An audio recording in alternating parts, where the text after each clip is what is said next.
A common consensus about American public schools is that they all offer to all children the wonderful, beautiful, powerful gift of education. It's probably also assumed that the official or explicit curriculum is taught to all children.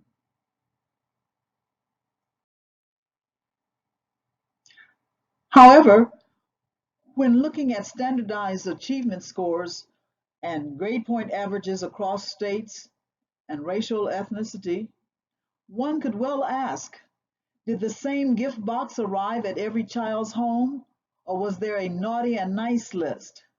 Did someone open the boxes and remove some of the content?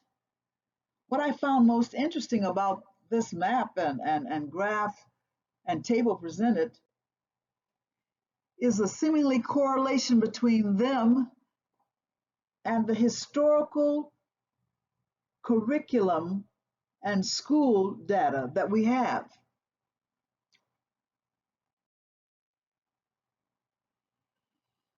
Look, there are your New England colonies, middle colonies, and southern colonies, and the type of schools that resulted. Reading, writing, and spelling was the Puritan compulsory curriculum for its New England town schools. In order to assure religious conformity, political franchise, and a reduction of underclass numbers. Locally controlled parochial and independent schools fit the demographics of the middle colonies. Latin grammar schools groomed upper-class boys for their pursuits in medicine, law, teaching, ministry, business owners, and merchants. We would call it the Harvard experience. Southern colonies were dependent upon family-controlled education. White children of plantation owners began with private tutoring and later attendance in private schools. There were some charity schools for white orphans. But poor whites received no formal education, and the laws prohibited slave children from learning to read and write. One more note. Just simply think about the westward movement and the American or the United States migration patterns.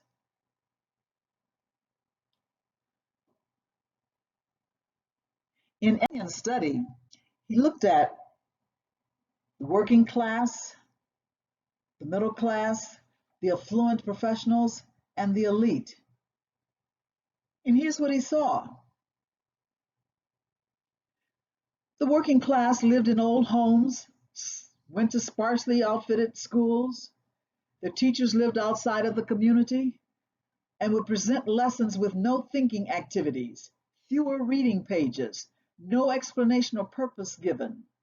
Teachers would write the notes to be copied and label cutouts as projects because they didn't think students could or wanted to do the work. Students resisted. They talked, gave apathetic stares, physical disruptions, and even vandalism as a means to lessen the work or to get free time. However, these tactics would not work and would not succeed in changing fundamental mechanical and routine labor in industry. And that's the only thing that their schoolwork had prepared them for. Middle class students entered a school where their teachers, often from the same community, wanted them to understand themes, concepts, and rules. School knowledge is the road to becoming anything you want, while creatively and critical analysis were not the goals. Knowing the answer and how to find it was the goal. Such work is appropriate for white-collar working class and also middle-class jobs in what we would call a supportive bureaucratic role.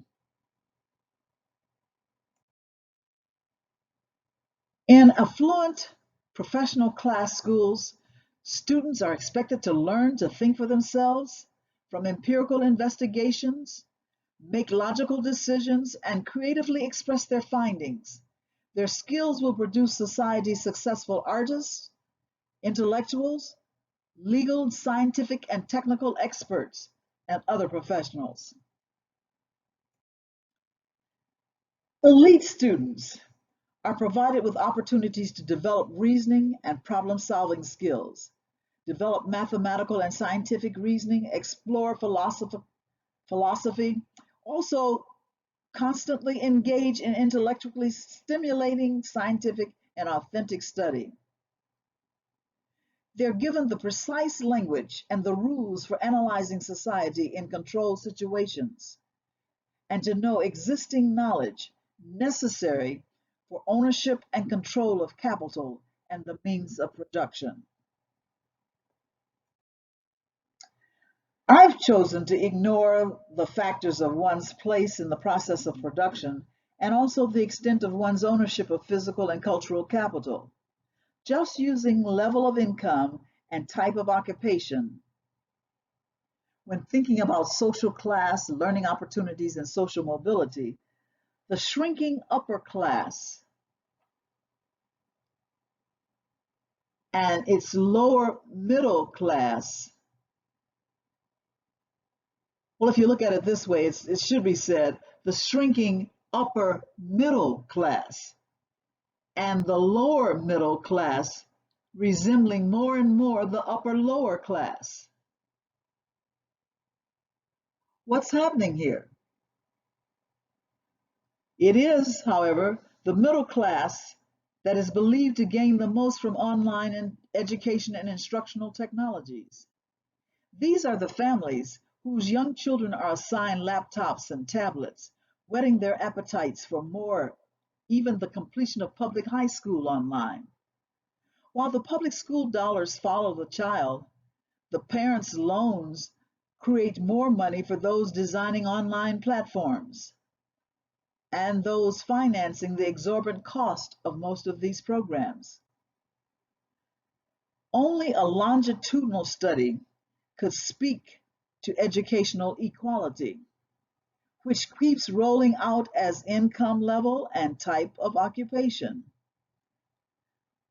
What I see increasing may not be the equality, but rather the number of schools all offering above 200 programs, competing for the educational dollars and name recognition.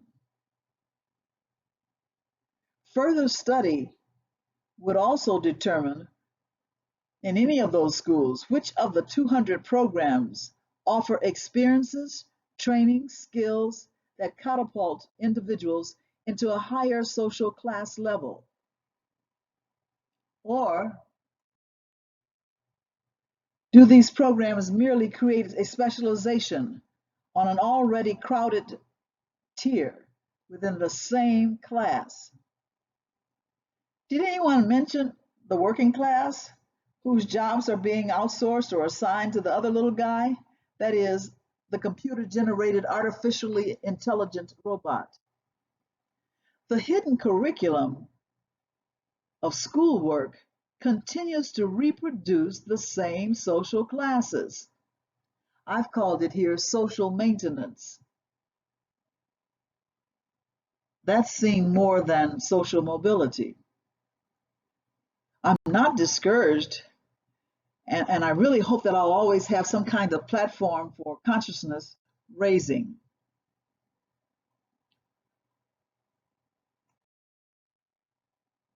Jane Martin said, when we find a hidden curriculum, we can show it to those destined to be its recipients. The same old might be changed. She continues, to see it is to despise it, to want to resist it, perhaps even want to go out in the world and try to change it.